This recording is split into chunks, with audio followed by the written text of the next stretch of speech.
Hello guys, আমি রিয়াঙ্কা চলে এসে একটা নতুন ব্লগ নিয়ে। আপনারা নিশ্চয়ই ভালোই আছেন আর আমিও খুব ভালোই আছি। সবাইকে হোলির অনেক অনেক অনেক শুভেচ্ছা। আজকে তোমাদের সাথে একজন নতুন মানুষের দেখা করাবো। আসো, এই যে এটা আমার শাশুড়ি। তা উনি আজকে আমাদেরকে রান্না করে দেখাবে কিভাবে হাতে আঠা না লাগিয়ে ইঁচড় ছাড়ানো যায়, আর তাছাড়া ইঁচড়ের নতুন রেসিপি। তো দেখেই নাও কিভাবে ইঁচড়টা কোটা হচ্ছে।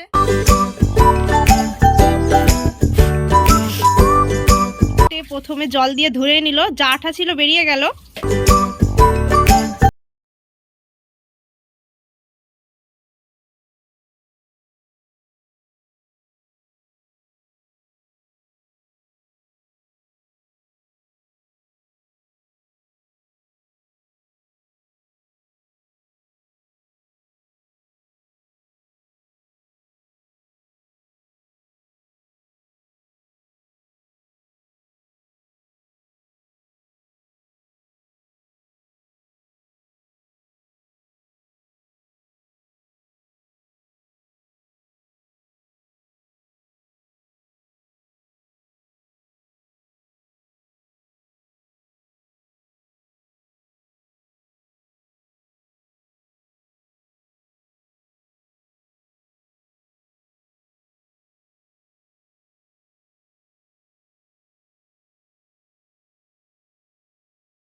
বেশি জল দিলাম।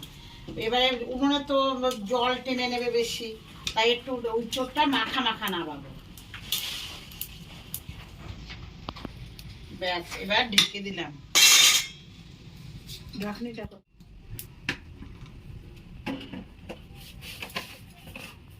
এবার এই চোরটা বসিয়ে জায়গার জিনিস সব জায়গায় তেল মশলাগুলো গুছিয়ে রাখলাম।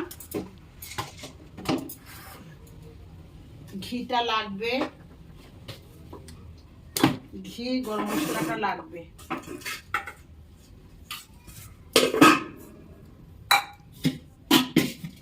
ভেঙে দিচ্ছি, ঝোলটা গাঢ় হয়ে যাবে। একটু আলুগুলো ভেঙে না দিলে ঝোলটা গাঢ় হবে না। এবার আলুটা ভেঙে দিলাম। এবার পরিমাণ মতো একটু চিনি দিয়ে দিলাম। এবার ঘি আর গরম মশলা দেব।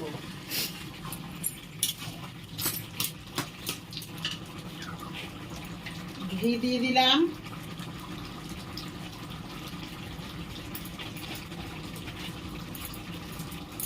ঘি দিলে কি হবে মা? ঘি দিলে টেস্টটা বাড়বে আর গন্ধটাও মনে হয় গন্ধটা অন্য আসবে। এবার আমি না দিয়ে ফেললাম। এবার গরম মশলাটা দিয়ে দিলাম।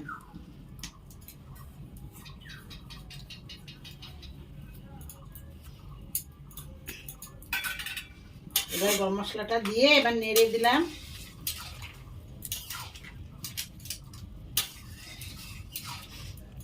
না, সুন্দর গন্ধ বেরোচ্ছে। গরম মশলা ঘি দিলে তো একটা আলাদা সেন্ট হবেই।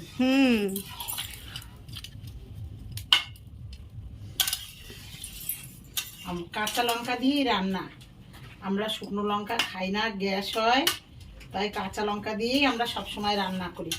হয়তো একটু কালারটা একটু অন্যরকম হয়, কিন্তু খেলে শরীরের পক্ষে খুব ভালো। আর গুঁড়ো মশলা ভালো না খাওয়া। না না না, আমরা গুঁড়ো মশলা তো খাই না। আমরা সবসময় শিলে বেটে কাঠে রান্না করে খাই। আর টুকিটাকি ধরো রাত্রেবেলার কোনো রেসিপি হলো, তখন গ্যাসে রান্না করে নিলাম। হ্যাঁ, বাচ্চার খাবার সব গ্যাসে হয়, বড়দের খাবার সব আমাদের কাঠে হয়। রুটি হবে, ভাত হবে, তরকারি হবে, সব কাঠে। আমরা কাঠে খাই, কাঁচা লঙ্কা দিয়েই খাই।